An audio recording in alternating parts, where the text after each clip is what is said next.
Anthony took my keys. He says I'm medically unfit to drive. Those were the words that finally broke the silence. My name is Kiara. I am 26 years old.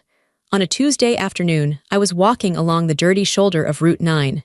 Cars were flying past me at 60 miles per hour, kicking up dust and gravel. My 2-year-old son, Noah, was strapped heavily to my chest. My legs were shaking, but I kept walking. I had to keep walking. Suddenly, a large truck slammed onto the gravel ahead of me. The tires screeched. I knew that truck. My father jumped out. He is the police chief in our town. In that moment, he didn't look like a tough officer. He looked like a terrified parent. "Kiara," he shouted, running toward me. He grabbed my shoulders. "What are you doing? Where's your vehicle?" I couldn't lie anymore. I was too tired to make up an excuse. I looked him in the eye and whispered the truth. "Anthony took my keys, Dad. He said I'm not allowed to leave the house." My father's face went pale. Then it went dark. He realized this wasn't a car problem. This was a siege. But before I tell you how everything flipped, like and subscribe, drop a comment. Where are you watching from? Hi, my name is Kiara. I'm 26 years old, and I live in the United States. I sat in the passenger seat of my father's truck. The air conditioning was blasting, drying the sweat on my forehead. My son, Noah, was asleep in my lap. He was heavy, warm, and safe, but I was shivering. My hands were shaking so hard I had to clasp them together between my knees just to keep them still. My father, the chief of police, didn't start the engine immediately. He just stared at me. He looked at my dusty shoes. He looked at the sunburn on my shoulders. He looked at the way I flinched when he reached for his water bottle. "Kiara," he said softly, "talk to me." I wanted to tell him everything, but I didn't know where to start. Because the truth was, Anthony didn't hit me. He didn't scream at me. If he had hit me, I would have left sooner. If he had screamed, I would have known it was abuse. But Anthony was smart. He was quiet. And his mother, Susan, was even smarter. It started so slowly that I didn't even feel it happening. It was like the temperature in a room dropping 1 degree at a time. You don't notice you're freezing until your teeth are chattering. I looked out the window at the cornfields passing by Route 9 and my mind went back 2 years. That was when it began. It started when I was pregnant with Noah. I was tired all the time. My ankles were swollen. I was working part-time at a library, a job I loved. I loved the smell of the books. I loved talking to the regulars. It was my own money, my own world. One night, Anthony came home with takeout. He set the table. He lit a candle. He looked so caring, so perfect. "Babe," he said, pouring me a glass of water, "I've been thinking, you look exhausted. The doctor said your blood pressure is up." "I'm okay," I said. "Just pregnancy tired." "I don't want you to be just okay," he said. He took my hand across the table. His grip was warm. "I want you to be safe. My mom and I were talking. We think you should quit the library. Just until the baby comes, you need to rest." "But I like the library," I said, "and I like the extra money." "We don't need the money," Anthony said. "I got that raise, and my mom said she'd come over more to help with the house. You shouldn't be on your feet. Please, Kiara, do it for the baby." That was the first key. Do it for the baby. So I quit. I thought I was being a good mother. I thought I was lucky to have a husband who wanted me to rest. Then Susan started coming over. At first it was once a week. Then it was 3 times a week. Then it was every day. She didn't knock. She had a key. Anthony gave it to her without asking me. "I just gave Mom a key for emergencies," he had told me casually one morning while brushing his teeth. "In case you go into labor and I'm at work." It made sense. Everything they did always made sense. But then Susan started changing things. I would come into the kitchen and find my spices rearranged. I would find my laundry folded but put in the wrong drawers. "I'm just helping," she would say with a tight smile. "You're so big now, Kiara, you shouldn't be bending down." After Noah was born, the fog got thicker. I was sleep-deprived. I was emotional. I was trying to figure out breastfeeding and sleeping schedules. One afternoon, about 3 months after Noah was born, I couldn't find my debit card. I looked everywhere. I looked in my purse, on the counter, in the diaper bag. I called Anthony at work, panicked. "Anthony, I can't find my card. I need to go buy diapers." "Oh," he said, his voice calm. "I have it, honey." "You have it? Why? I noticed you were spending a lot on random things at Target," he said. "You're stressed, you're not sleeping." Mom said she saw packages arriving every day. "I think it's better if I manage the finances for a while, just until your hormones settle down." Just until your hormones settle down. I felt a flash of anger. "I'm not crazy, Anthony. I just bought onesies." I know, babe, I know, but we need to save for Noah's college. I'm just trying to protect our future. If you need anything, just ask me, or ask Mom. She can pick it up for you. I argued, I cried. But he didn't budge. He just kept saying he was doing it for me. He made me feel guilty for wanting control over my own money. He made me feel like a brat, so I stopped asking. Then it was the car. I had a Honda CR-V. It was mine. I bought it before we got married. It was my freedom. 6 months ago, I got a flat tire. It was a simple flat. I called Anthony. He came and changed it. But the next morning, the keys were gone. Where are my keys? I asked. The car needs work, Anthony said. The axle looked bent. It's not safe to drive with Noah in the back. Okay, I said. When will it be fixed? I'm waiting on parts, he said. A week went by, then a month, then 3 months. Every time I asked, there was a new excuse. The mechanic was backed up. The part was on backorder. It was too expensive right now. Why do you need to drive anyway? Susan asked me one day while she was folding my underwear in my bedroom. You have everything here. Anthony brings the groceries. I bring the diapers. Where do you need to go? I just want to leave the house, I said. That sounds like postpartum depression, Susan said, shaking her head. You're restless. You should talk to the doctor about that. Anthony says you've been acting erratic. Erratic. That was their favorite word. If I cried because I was lonely, I was erratic. If I got mad because Susan threw away my favorite shirt, I was erratic. If I wanted to see my friends, I was erratic. My friends stopped calling. Anthony told them I was overwhelmed and needed space. He told them I wasn't up for visitors. They don't understand what it's like to be a mother, he told me. They're single, they're jealous of your life. They just want to drag you down. You don't need that negativity. So I stopped texting them back. Eventually, my phone stopped buzzing. The final straw was the phone itself. 2 weeks ago, Anthony put a tracking app on it. It's for safety, he said, in case you get lost walking with the stroller. But it wasn't just tracking. He could see my texts. He could see my search history. I stopped looking up divorce lawyers. I stopped looking up emotional abuse. I was afraid he would see it. I was trapped in a beautiful house with a full fridge and a husband who claimed to love me, but I was dying inside. I was a ghost in my own life. Sitting in my dad's truck, looking at the dashboard, I realized how small my world had become. It had shrunk down to the 4 walls of that house. Anthony didn't hit me. He just took away my job, my money, my car, my friends, and my privacy. He took away my voice. He convinced me I was sick. He convinced me I was weak. He convinced me I couldn't survive without him. But today, when I asked for the keys to go to the park, and he laughed and put them in his pocket, something inside me snapped. I didn't argue. I didn't cry. I just waited until he went to the bathroom. I strapped Noah to my chest. I opened the front door, and I started walking. I walked 5 miles before my dad found me. It wasn't one big fight, Dad, I whispered, staring at my hands. It was 1,000 little things. They took pieces of me until there was nothing left. My father sat there in silence for a long time. The only sound was the hum of the engine and the soft breathing of my son. My dad has been a cop for 30 years. He has seen everything. He has seen accidents, robberies, fights. He is a man of action. He likes clear problems with clear solutions. But this was messy. This was family. He turned his body toward me. The leather of the seat creaked. Kiara, he said, his voice very low. I need you to answer some questions, and I need you to be completely honest. Don't protect him. Don't think about his feelings. Just answer me. I nodded. Does he control your access to money? Yes, I said. I don't have a card. I don't have cash. If I need milk, I have to ask him or Susan. Dad's jaw tightened. A small muscle in his cheek jumped. Does he monitor your communication, your phone, your email? Yes, he has my passwords. He checks my texts every night. He says it's for transparency. Does he prevent you from leaving the house? The car, I said. He says it's broken, but I saw him driving it last week to the store. He told me I imagined it. He said I'm medically unfit to drive because of my anxiety. Who diagnosed you with anxiety? Dad asked sharply. He did. And Susan, they said I'm unstable.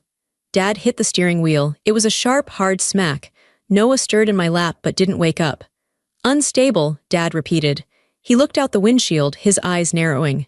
He wasn't looking at the road anymore. He was looking at a crime scene in his head. Dad, maybe I am, I said, my voice trembling. Maybe I'm overreacting. He provides for us. He buys the food. He pays the mortgage. Maybe I'm just ungrateful. That's what Susan says. Dad turned to me, his eyes were fierce. Kiara, listen to me closely. This is not marriage, this is not protection. He pointed a finger at the dashboard. In my line of work, we have a name for this. When someone cuts off your resources, isolates you from your support system, monitors your movements, and gaslights you into thinking you're crazy, that is not love. He took a deep breath. That is a siege. The word hung in the air, siege, like a castle surrounded by enemies, starved until it surrenders. They isolated you, Dad said, his voice rising slightly. They cut the lines. They controlled the movement. They took the vehicle. They took the money. This wasn't help, Kiara, it was entrapment. I felt tears pricking my eyes. I thought I was going crazy, Dad, I really did. You're not crazy, he said firmly. You're exhausted, you're beaten down. There is a difference. He put the truck into gear, the engine roared. We're not going to my house yet, he said. My stomach dropped. What, where are we going? We are going back, he said. Panic shot through me. My heart started hammering against my ribs. No, Dad, no, I can't go back there, please, Anthony will be so mad. Susan is there, they'll talk me out of it. They always talk me out of it. They'll say I'm having a breakdown. They'll take Noah. They are not taking my grandson, Dad said. His voice was cold steel. And they are not talking you out of anything. He pulled the truck onto the road and made a sharp U-turn. The tires crunched on the gravel. We were heading back toward the house. Back toward the prison. I need you to be brave for 1 hour, Kiara, Dad said. We are going there to get your things. We are going to get your documents. We are going to get the diaper bag. And we are going to get your keys. He won't give them to me, I said. He says they're lost. He'll give them to me, Dad said. I looked at my father. He wasn't just my dad right now. He was the chief. He sat straighter. His hands were steady on the wheel. This ends today, he said. You are 26 years old. You are a free citizen. Nobody has the right to lock you in a house. Not a husband. Not a mother-in-law. Nobody. As we drove closer to the house, the dread filled my chest like black water. I knew the script. I knew exactly what they would say. Anthony would look concerned. Susan would look pitying. They would treat me like a hysterical child. Dad, I said, be careful, they lie so well. I know liars, Dad said. I interview them every day. We turned onto my street. The neighborhood looked perfect. Green lawns, white fences, sprinklers hissing in the afternoon sun. It looked like the American dream. But as we pulled into the driveway, I saw the truth. It wasn't a home. It was a stage set. And I was the prop they wanted to keep on the shelf. Anthony's car was in the driveway. Susan's car was right behind it. Dad put the truck in park. He turned off the engine. Do not let them separate us, Dad said. Stay by my side. If they try to take Noah, you step behind me, understand? Yes, I whispered. Dad unbuckled his seatbelt. He looked at me one last time before opening the door. Let's go get your life back. Walking up the driveway felt like walking into a lion's den.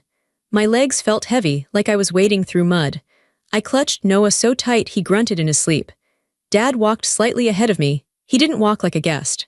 He walked like he was serving a warrant. The front door opened before we even reached the steps.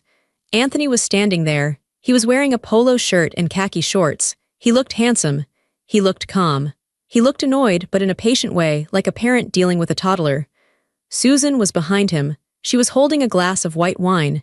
It was 2 p.m. on a Tuesday. She looked effortless. Kiara, Anthony sighed. He shook his head. We were so worried, I was about to call the police. I brought the police, Dad said. He stepped up onto the porch. He didn't smile. He didn't offer to shake hands. Anthony blinked. He looked at Dad, then at me.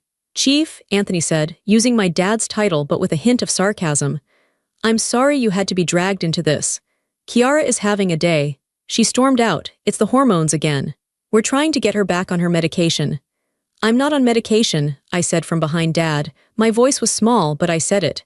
See, Susan said. She took a sip of wine. Denial, it's part of the condition. Hi, Frank. Would you like some iced tea? We're just trying to calm everyone down. I don't want tea, Susan, Dad said. I want Kiara's keys. The air on the porch went still. Anthony chuckled nervously. Her keys. Frank, look, the car isn't safe. I told her that, I'm protecting her. The axle, where is the car? Dad asked. He looked around the driveway. I don't see her Honda. It's at the shop, Anthony said quickly. Jerry's auto. Down on Main. Really? Dad said. Because I passed Jerry's on the way here. The lot was empty. Anthony paused. He licked his lips. Well, maybe he moved it to the back. Look, this is a marriage matter.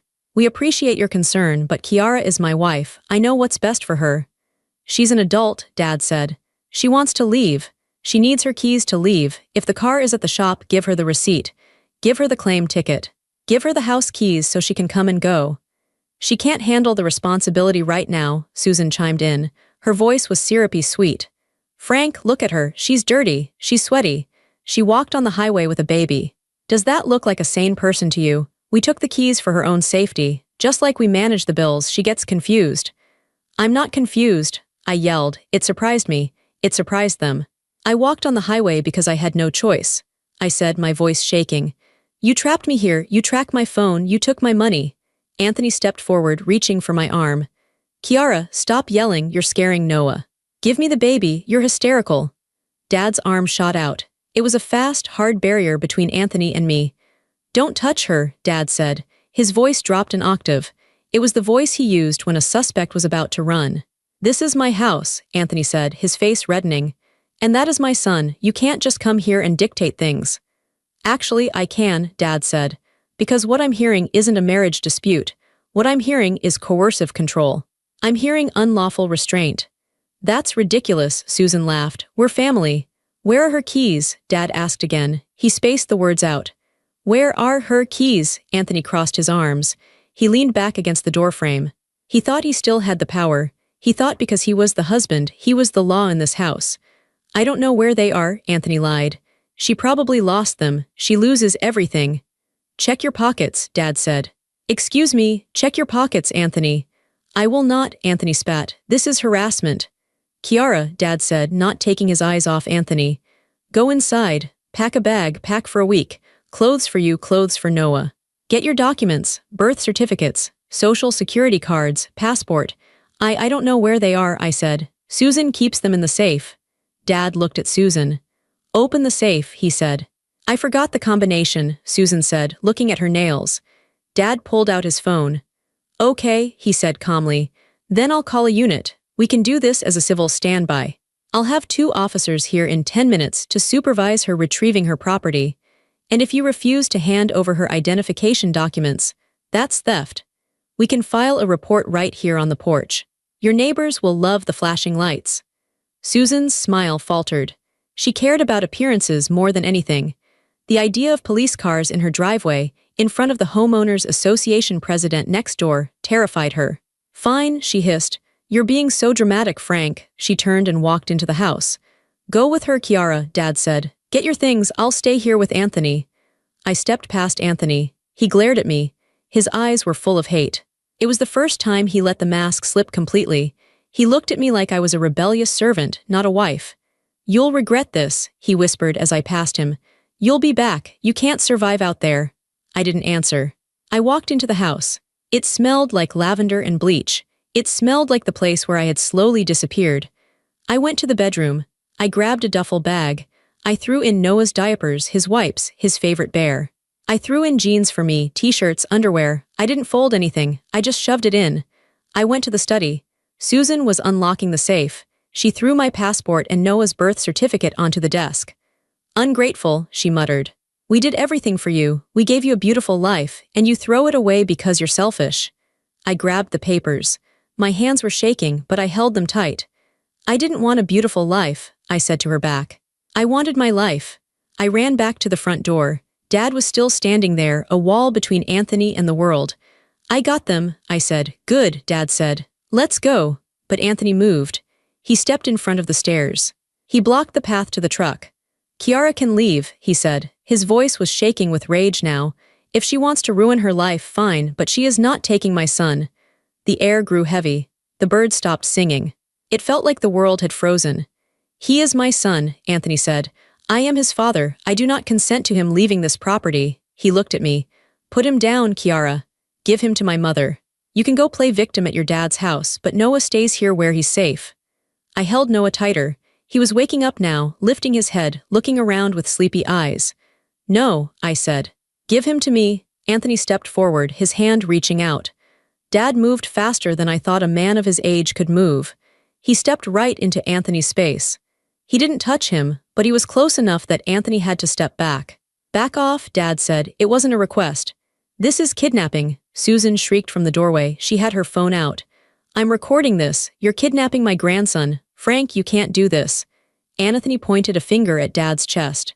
She is mentally unstable. If you let her take him, I will sue you. I will have your badge. I will tell the court you aided a kidnapping. My heart was pounding so hard I thought I might faint. The legal threats terrified me. Anthony always sounded so sure, so knowledgeable. He made me feel like I was always breaking rules I didn't understand. Dad, I whispered.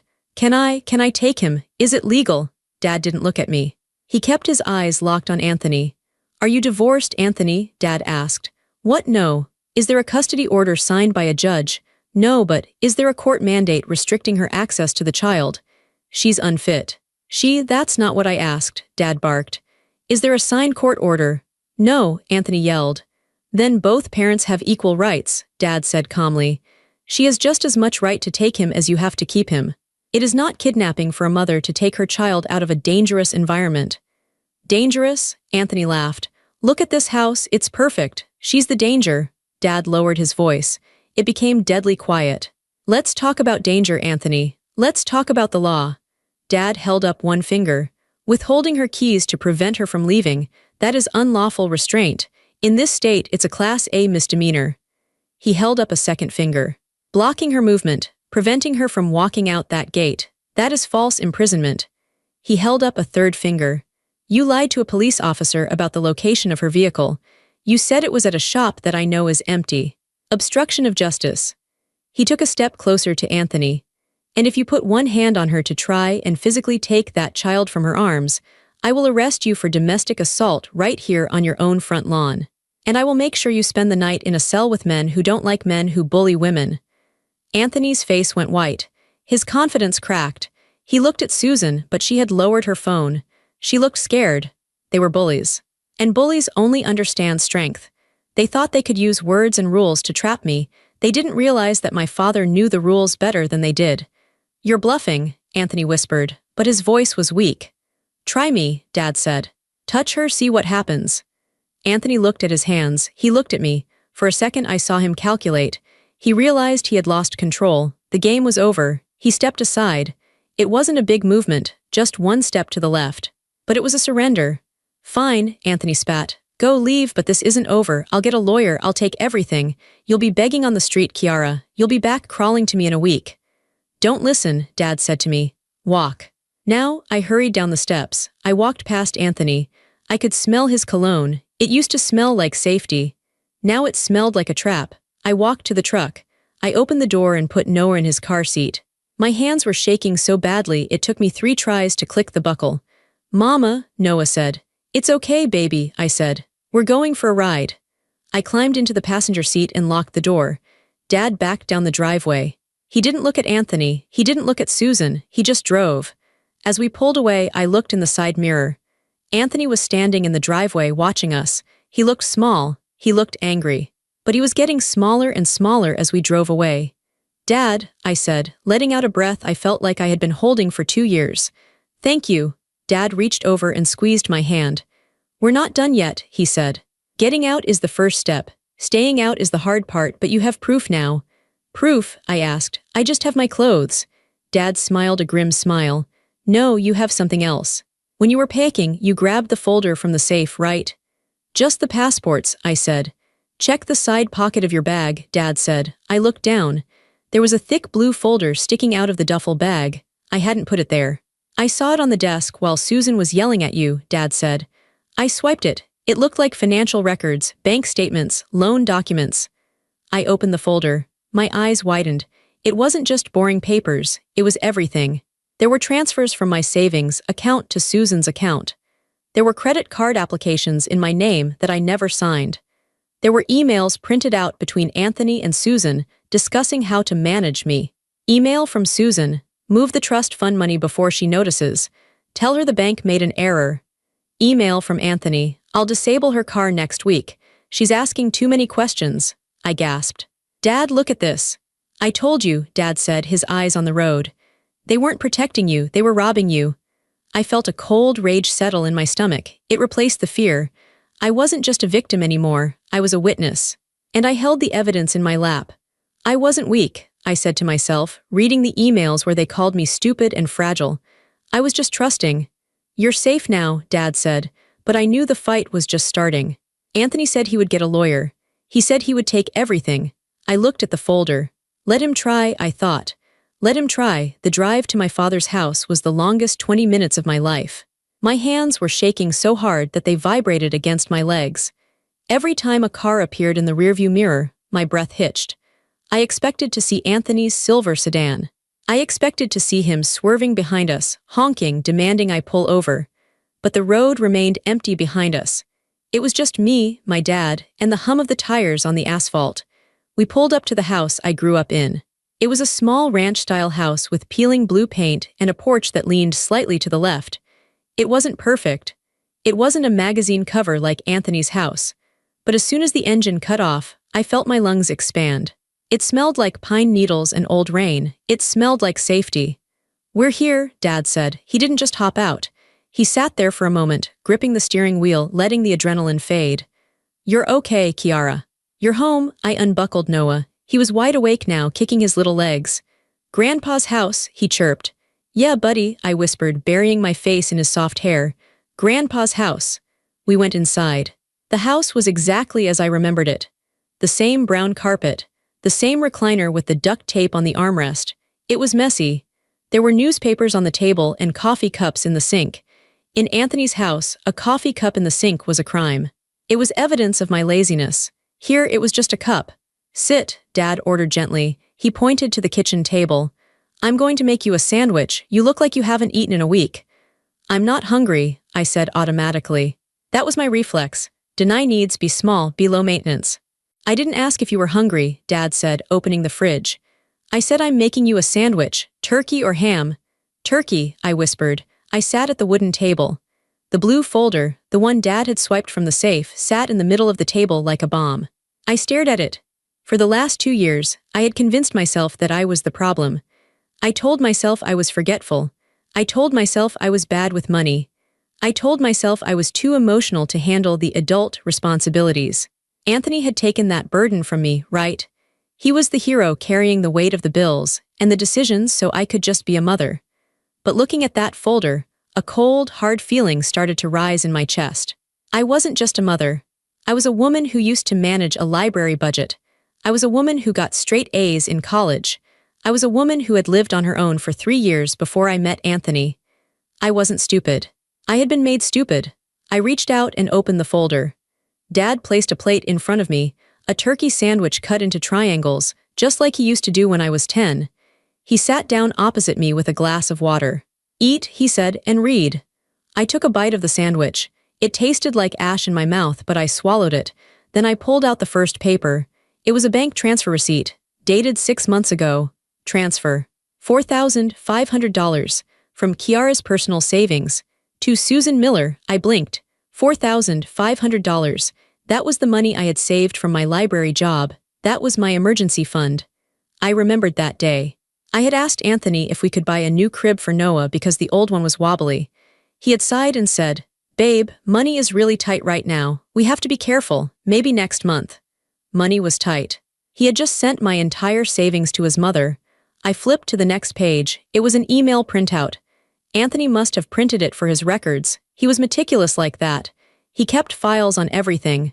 From Susan to Anthony's subject, the car issue, she's asking about the Honda again. You need to handle it. If she has the car, she'll start going to those mommy groups again. Those women put ideas in her head. Tell her the transmission is shot. I'll call Jerry and have him fake an invoice if you need it. Just keep her home. She's safer there. I felt sick, physically sick. They weren't worried about my safety. They were worried about my freedom. They were worried that if I talked to other people, someone might say, hey, that's not normal. I looked up at Dad. He was watching me read, his face grim. They planned it, I whispered. Dad, they actually planned it. It wasn't an accident. It wasn't because I was sick. No, Dad said. It was a strategy. I kept reading. There were texts. Anthony, she's crying again, wants to know why she can't have her debit card. Susan, tell her she overdrank the account last month. Make her feel guilty. If she feels guilty, she stops asking. I remembered that conversation. I had spent 3 days apologizing to Anthony for spending too much on groceries. I had cried in his lap, promising to be better. He had stroked my hair and told me he forgave me. He forgave me, for a mistake I never made. The anger hit me then. It wasn't a flash of fire. It was a slow, heavy burn. It started in my stomach and moved up to my throat. I stood up, I paced around the small kitchen. I thought I was crazy, I said. My voice was getting louder. I thought I was losing my mind. I used to lie in bed awake at night wondering what was wrong with me. I thought I had early onset dementia or something. I couldn't remember spending the money. I couldn't remember breaking the car. I slammed my hand down on the table. Noah jumped in his high chair, but he didn't cry. He just watched me. I didn't do any of it, I shouted. They did it to me. Dad didn't tell me to calm down, he nodded. Let it out, Kiara, get angry. Anger is better than fear. Anger gets things done. I grabbed the papers and spread them out on the table. Look at this, Dad, I said, pointing to a credit card statement. This is a card in my name. I never opened this card. Look at the charges. Liquor store. Golf pro shop. A nail salon in the city. I don't golf. I haven't had a manicure in 2 years. Dad leaned in, putting on his reading glasses. That's identity theft, he said. If they used your social security number to open that line of credit without your consent, that is a federal crime. And this, I said, pulling out a medical bill. Therapy sessions. I never went to therapy. Anthony told me he was going to therapy for his stress. He was billing it to my insurance. No, wait, this says patient, Kiara Miller. But I never went. Insurance fraud, Dad said. They were building a paper trail. If you ever tried to leave, they could pull these records and say, look, she's been in intensive therapy for instability for years. I sat back down, breathless. I wasn't weak. That was the realization that changed everything. I had survived a psychological war. I had raised a toddler while being gaslit every single day. I had managed to keep my son fed, clothed, and loved while my own husband was systematically deleting my identity. I looked at the folder. It wasn't just proof of their crimes, it was proof of my sanity. I'm not the victim anymore, I said to Dad. I'm the prosecutor, Dad smiled. It was a sharp, dangerous smile. That's my girl. Now keep reading, because I have a feeling it gets worse. And it did. The afternoon sun was fading, casting long shadows across the kitchen table. The pile of papers was messy, but the picture they painted was crystal clear. We had found the small thefts, the grocery money, the credit card charges, the lies about my mental health. But then I found the envelope at the very back of the folder. It was sealed. It had "Do not open" written on it in Anthony's handwriting. If I was the old Kiara, the Kiara from yesterday, I would have put it back. I would have been too afraid to disobey a direct order written in Sharpie. But the old Kiara was gone. She was left on the side of Route 9. I ripped the envelope open. Inside were 3 documents. The first was a bill of sale. Item, 2018 Honda CR-V. Seller, Anthony Miller, power of attorney. Buyer, CarMax. Date, 4 months ago. Sale price, $18,500. My mouth fell open. He sold it, I gasped. Dad, he sold my car. He told me it was in the shop waiting for a transmission part. He told me that every single week for 4 months. Just waiting on the part, babe. Supply chain issues, babe. I looked at the date. 4 months ago, the day after I got the flat tire. He didn't even fix the flat. He just sold the whole car. Power of attorney? Dad asked, looking at the document. Did you sign a power of attorney? No, I said. Never. Dad took the paper. He squinted at the signature at the bottom. It was my name. Kiara Miller, but the loop on the K was wrong. I make my K's sharp. This one was round and bubbly. Susan, I said. That's Susan's handwriting. She forged my signature. Grand theft auto, Dad said, his voice flat. And forgery, that's 2 felonies right there. My car wasn't broken. It was gone. Someone else was driving it right now. They had taken my freedom, sold it for $18,000 and put the money where? I grabbed the second document. It was a bank statement for an account I didn't recognize. Account holder, Susan Miller. Deposit, $18,500 CarMax. Payment, $5,000 Chase credit card. Payment, $3,000 Royal Caribbean Cruise Line. Payment, $1,200 Wine Club. They went on a cruise, I whispered. Dad, remember when they went to the Bahamas last month? They said it was a business trip for Anthony. They said his company paid for it. They paid for it with my car. I felt tears burning my eyes, but they weren't tears of sadness. They were tears of pure shock. The level of entitlement was staggering. They looked at me and saw an ATM. They saw a resource to be harvested. Keep going, Dad said. What's the third paper? The third paper was thicker. It looked official. It had a legal seal on the top. Beneficiary Trust Adjustment Form. Account the Eleanor Davis Trust. My heart stopped. Eleanor Davis was my grandmother. She died 5 years ago. She wasn't rich, but she had saved every penny she earned as a nurse. She left me a trust fund. It wasn't millions, but it was significant. It was supposed to be $40,000. It was meant for a down payment on a house one day, or for Noah's college. I had never touched it. I wanted it to grow. I read the document. Request for full liquidation. Reason, medical emergency/hardship. Amount withdrawn, $41,200 closing balance. Deposit to joint checking Anthony and Kiara Miller. I scrambled for the joint checking statement in the pile. I found it. There was the deposit, $41,200, and the very next day a transfer out. $40,000 to Miller Investment LLC.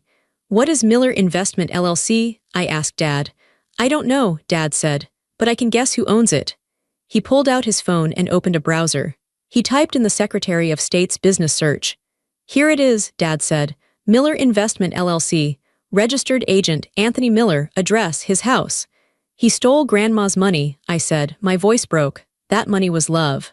That money was my grandmother's tired feet after double shifts. That money was her legacy to me, and Anthony had taken it to play businessman. And look at the reason, Dad pointed out. Medical emergency. What emergency? There wasn't one, I yelled. He lied to the bank, Dad said. Wire fraud, bank fraud. I sat back, feeling heavy. The betrayal was so complete. It wasn't just that he was controlling. It was that he was a criminal. He had stripped me of everything. My car, my savings, my inheritance. If I had stayed another year, I would have been destitute. I would have been 40 years old with zero credit, zero assets, and zero history. I would have been completely trapped. I owe $40,000 somewhere, I realized suddenly. Dad, if he took the money, did he pay the taxes? Did he wait? I shuffled the papers again. I found one last document stuck to the back of the trust fund paper. It was a loan application. Lender, Quick Cash Online. Borrower, Kiara Miller. Amount, $40,000. Interest rate, 18%. My hands went cold. He didn't just take the money, I said. He took out a loan in my name too. A high-interest loan, $40,000. Why would he do that if he already stole the trust fund? Dad looked at the dates. He stole the trust fund a year ago, Dad said. He probably spent it, bad investments, gambling, who knows. Then he needed more money, so he took out a loan in your name to cover his tracks or to pay off his own debts. I'm in debt, I said. I'm 26 and I'm $40,000 in debt to a loan shark company, and I don't have a car and I don't have a job. I put my head in my hands. The weight of it was crushing. Dad, how do I fix this? My credit is ruined. I can't rent an apartment. I can't get a car loan. They destroyed me. Dad reached across the table and pulled my hands away from my face. They didn't destroy you, he said sternly. They tried to bury you. But they forgot one thing. What? They forgot that you are a fighter, and they forgot that your father is the police chief. He stood up and walked to the wall phone, the old landline he still kept. What are you doing? I asked. I'm calling the district attorney, Dad said. I'm not calling as a father. I'm calling as an officer who has just uncovered a massive fraud ring operating out of 124 Oak Street. He dialed the number. But Dad, I said, Anthony is coming. He said he would come. Good, Dad said. Let him come. I want him to see the handcuffs. Just then, my cell phone buzzed. It was the first time it had buzzed in weeks because Anthony usually kept it. I had grabbed it from the counter when I ran. I looked at the screen. Incoming call, Anthony. I stared at it.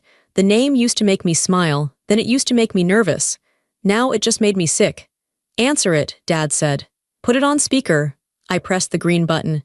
Kiara, Anthony's voice filled the kitchen. He sounded different. He wasn't using his soft, manipulative voice. He sounded panicked. I'm here, I said. You made a big mistake, Anthony said. You took a folder from my office. That's theft, Kiara. That's my property. It contains sensitive business information. It contains my bank statements, I said, and my trust fund records. There was a silence on the line. A long, heavy silence. You don't understand what you're looking at, Anthony said quickly. Those are drafts, hypothetical plans. I was moving money around to maximize interest rates for us. For our future.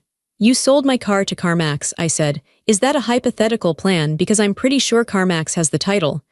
I did that for you, Anthony screamed. He lost his cool. The car was unsafe. I was going to buy you a Volvo, a safer car. I was waiting for the right deal. You spent the money on a cruise with your mother, I said. You ungrateful little. Stop, Susan's voice came on the line. She must have been listening. Kiara, darling. Listen to me. You're confused. You're having an episode. Bring the folder back. We can sit down and have wine and talk this over. We love you. We just want to help you understand the finances. You're not good with numbers, remember? I'm good with numbers, I said. I'm looking at the numbers right now, and the numbers say you are thieves. We are coming over, Anthony said. His voice was low and threatening. We are coming to get Noah. And we are coming to get that folder. If you don't give it to us, I'm calling the police and reporting you for domestic theft. Come on over, Dad shouted from the other side of the kitchen. The coffee is on. Anthony hung up. I looked at Dad. They're coming. Let's get ready, Dad said. The sun had gone down. Outside, the crickets were chirping, oblivious to the war that was about to happen in my father's living room. Dad didn't call his deputies yet. He said he wanted to give Anthony one chance to hang himself. If we arrest him now, Dad said, it goes to court. It takes months. Lawyers get involved. He might get bail. He might hide the rest of the money. We need a confession, or we need him to panic and give it back. He won't give it back, I said. He's too greedy. He's a coward, Dad corrected. Bullies are always cowards when the victim stands up. We waited. I put Noah to sleep in the back bedroom, my old room. I put a chair under the doorknob just in case. At 8:30 p.m., headlights swept across the front window. I sat on the couch. Dad sat in his recliner. The blue folder was on the coffee table between us. The knocking wasn't polite. It was pounding. Dad got up and opened the door. Anthony and Susan stormed in. They didn't wait to be invited. They marched into the living room like they owned it. Anthony looked disheveled. His hair was messy. He was sweating. Susan looked perfect as always, but her eyes were darting around the room, looking for the folder. She spotted it immediately. There it is, she said, reaching for it. Don't touch it, I said. I didn't shout. I didn't stand up. I just said it. Susan froze. She looked at me. She wasn't used to me speaking like that. She was used to me shrinking. Kiara, Anthony said. He tried to put on his reasonable husband face. This has gone far enough. You've had your tantrum. You've upset my mother. Now give me the papers, get Noah, and let's go home. I'm willing to forget this ever happened. You're willing to forget? I laughed. It was a dry, hollow sound. I bet you are. I picked up the folder. I know about the car, Anthony. I know about the trust fund. I know about the loan. Anthony's face twitched. I told you, those are complex financial maneuvers. You don't understand business. I understand that forging a signature is a felony, Dad said from the doorway. He had locked the front door and was leaning against it. Anthony spun around. This is a civil matter, Frank. Stay out of it. It's a criminal matter, Dad said. I made some calls while you were driving over. I called Jerry at the auto shop. He said he never saw a Honda CR-V. I called the bank manager at the local branch. He was very interested to hear that Kiara never signed that withdrawal slip. You called the bank? Susan's voice was high and thin. I did, Dad said, and I told them to freeze the accounts pending a fraud investigation. Susan grabbed Anthony's arm. He froze the accounts. Anthony, my direct deposit goes in there tomorrow. Shut up, Mom, Anthony snapped. He turned to me. The mask was gone. He looked desperate. Kiara, listen, we can fix this, okay? Maybe I borrowed some money, but I was going to pay it back. The investment, it's going to pay off big next month, I swear. I was doing it for us to surprise you. Surprise me, I asked, by selling my car, by putting me $40,000 in debt. I had to, Anthony yelled. We have expenses, you don't work, you just sit at home all day. Do you know how much it costs to maintain that house, to maintain our lifestyle? Our lifestyle? I stood up. I didn't ask for that house. I didn't ask for the expensive furniture. I wanted a simple life. You wanted the showpiece. I deserve the best, Anthony screamed. I work hard, and you're nothing without me. You're a dropout librarian with a kid. Who's going to want you? You have no money. You have no car. You're trapped, Kiara. Even if you leave, you're ruined. I made sure of it. The room went silent. He had admitted it. I made sure of it. Dad pulled his phone out of his pocket. The screen was glowing. Did you get that? Dad asked. I got it, a voice said from the phone. It was the district attorney on speaker. Anthony's knees buckled. He looked at the phone. He looked at Dad. You recorded me. I'm a cop, Dad said. I collect evidence. Dad walked over to the coffee table. He picked up the folder and handed it to me. It's your call, Kiara, Dad said. We have him on tape. We have the documents. We can arrest him right now. Or, Dad looked at me. He was giving me the power. He was letting me decide the ending. I looked at Anthony. He was trembling. He looked young and pathetic. Or what? Anthony whispered. I took a deep breath. Or you fix it, I said. Anthony blinked. What? I want everything back, I said, by tomorrow morning. I can't, Anthony stammered. The money is tied up, it's gone. Then sell the boat, I said. Sell your truck, sell your watch, I don't care. I stepped closer to him. I want the $40,000 for the trust fund back in an account in my name only. I want the $18,500 for the car. I want the $4,500 for my savings. That's over $60,000. Susan shrieked. We don't have that liquid. Then you better find it, I said calmly. Ask your friends, take out a loan, I don't care. I held up the folder. If the money isn't in my account by 9 a.m. tomorrow, I walk this folder into the police station and I press charges for everything. Grand theft, forgery, identity theft, fraud. You'll go to prison for 10 years, Anthony, and Susan, you'll go too for being an accomplice. Anthony looked at Susan. They were trapped, they knew it. And one more thing, I said. What? Anthony asked, his head hanging low. I want a divorce. Uncontested. You sign the papers. You give me full custody of Noah. You pay child support. And you never, ever come near us again. You can't take my son, Anthony whispered. But there was no fight left in him. You didn't want a son, I said. You wanted a possession. You wanted a prop for your perfect family photo. But the photo is ripped, Anthony, it's over. I pointed to the door. Get out of my father's house. Anthony looked at me one last time. He didn't see the scared girl who asked permission to buy milk anymore. He saw a stranger. He turned and walked out the door. Susan followed him, sobbing quietly about her reputation. Dad closed the door and locked it. The deadbolt clicked. It was the loudest, most beautiful sound I had ever heard. Do you think they'll pay? Dad asked. They're greedy, I said. But they're more afraid of jail than they are of losing money. They'll pay. I sat back down on the couch. My legs finally gave out. I started to cry, not soft crying. Hard, racking sobs. I cried for the girl I was 2 years ago. I cried for the car I loved. I cried for the time I lost. Dad sat next to me and put his arm around my shoulders. He didn't say anything. He just let me cry. I was broke. I was single. I was starting over from zero. But I had the keys to my own life again. And that was worth more than any trust fund. I didn't sleep that night. I sat at the kitchen table with my phone in my hand, watching the minutes tick by. 8:58 a.m. 8:59 a.m. If the money didn't appear, I was ready to go to the station. I had the folder packed. Dad had his uniform on. At 9:01 a.m., my phone buzzed. I opened the banking app. My hands were shaking, but this time it wasn't from fear, it was from adrenaline. Deposit received, $63,000. Source, A. Miller. I let out a breath that sounded like a sob. He had done it. I didn't know how. Maybe he sold the boat. Maybe he borrowed from his rich friends. Maybe Susan emptied her retirement account. I didn't care. I immediately transferred every cent into a new account I had opened that morning online, an account with only my name on it. Then I paid the loan shark. Click, $40,000 gone. The debt that had been hanging over my head like a guillotine was vanished. I paid off the credit card Susan had used. Click, $5,000 gone. I was left with about $18,000. It wasn't a fortune. It wasn't the comfortable life I had left behind. But it was clean money. It was mine. 2 days later, Anthony signed the divorce papers. He didn't argue. He didn't fight for custody. He was too terrified that I would change my mind and go to the district attorney. He signed away his rights to Noah in exchange for his freedom. He chose himself.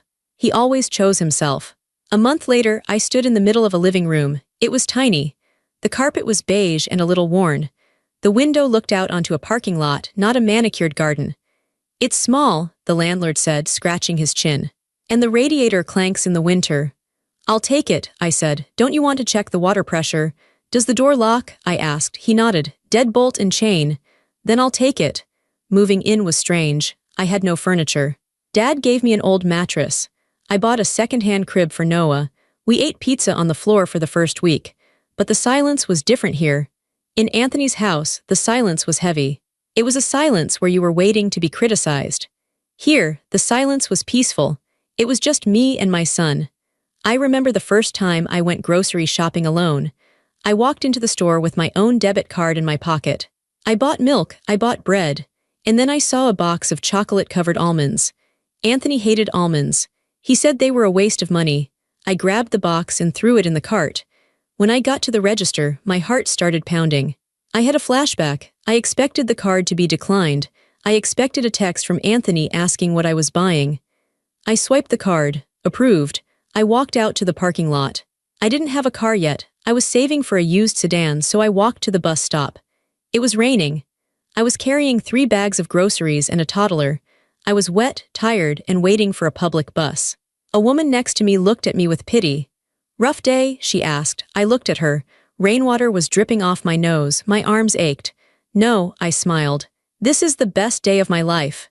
She looked confused, but I didn't explain. She couldn't understand. I wasn't just waiting for a bus. I was standing on my own 2 feet. Susan disappeared. Rumor in town was that she moved to Florida to live with her sister because the scandal was too much. The neighbors talked. Small towns always talk. They whispered that Anthony's business was struggling, that he had sold his big truck. I didn't care. I didn't ask. I blocked their numbers. I blocked their emails. I got my job back at the library. The head librarian, Mrs. Gable, hugged me when I walked in. "We missed you, Kiara," she said. "We thought you just didn't like us anymore." "I was lost," I said simply, "but I found my way back. Every paycheck I earned, I kept. Every decision I made, I owned. If the dishes were dirty, it was because I was tired, not because I was lazy. If the bills were late, it was my mistake to fix. I was rebuilding my credit score, point by point. It was slow work. It was hard work. But every point was a brick in a wall that Anthony could never knock down again. Tonight, I just put Noah to bed. He's 3 now. He doesn't ask about his father anymore. He remembers a man who was always on his phone, a man who didn't like noise. Now, he has a grandfather who plays trucks with him on the floor until his knees crack. I am sitting on my second-hand balcony, which is really just a fire escape, drinking a cup of tea. The city sounds are loud. Sirens, traffic, people shouting. It's not the quiet, protected suburbs. For a long time, I felt stupid. That's the hardest part to admit. I looked back at the last 2 years and thought, how did I let that happen? I'm an educated woman, I'm strong. How did I let them take my keys? How did I let them take my mind? But I realized something important. Abuse doesn't always look like a bruised eye. It doesn't always sound like a scream. Sometimes, abuse looks like help. Let me handle the bills so you don't worry. Let me drive so you can rest. Let's stay home so you're safe. It sounds like love. It feels like a warm blanket. But slowly, the blanket gets tighter and tighter until you can't move your arms. And by the time you realize you're suffocating, they have taken the scissors. I wasn't weak for staying. I was hopeful. I wanted to believe that my husband wanted to take care of me. I wanted to believe that family meant support. But control is not care. And isolation is not protection. I look at my keychain on the table. There are 3 keys. 1 for the apartment building, 1 for my unit, and 1 for the 2015 Toyota Corolla I bought last week. They are just pieces of metal. But to me, they are heavy. They weigh as much as my dignity. Anthony told me I was ungrateful. He told me I had a perfect life in a golden cage. He was right about the cage. He was wrong about the gratitude. I was never grateful for the cage. I was just afraid of the fall if I tried to fly. But I jumped. And I didn't fall. I landed. I want to say this to anyone listening who feels small right now. To anyone who has to ask permission to spend their own money. To anyone who has to explain why they took 20 minutes to get milk instead of 10. To anyone whose partner tracks their phone for safety. You are not crazy. You are not ungrateful. You are being erased. They tell you that you can't survive without them. They tell you the world is too scary, too hard, too expensive. They are lying. The world is hard, yes. Rent is expensive. Being a single parent is exhausting. But I would rather work 3 jobs and sleep on a mattress on the floor than ever hand my keys to someone else again. I would rather be tired and free than rested and owned. You don't owe them your loyalty. You don't owe them your silence. You owe yourself the courage to walk out that door. Tell me where you're listening from in the comments. And tell me, have you ever had to fight your way out of someone else's version of protection? I want to hear your story. Because telling it is the first step to being free.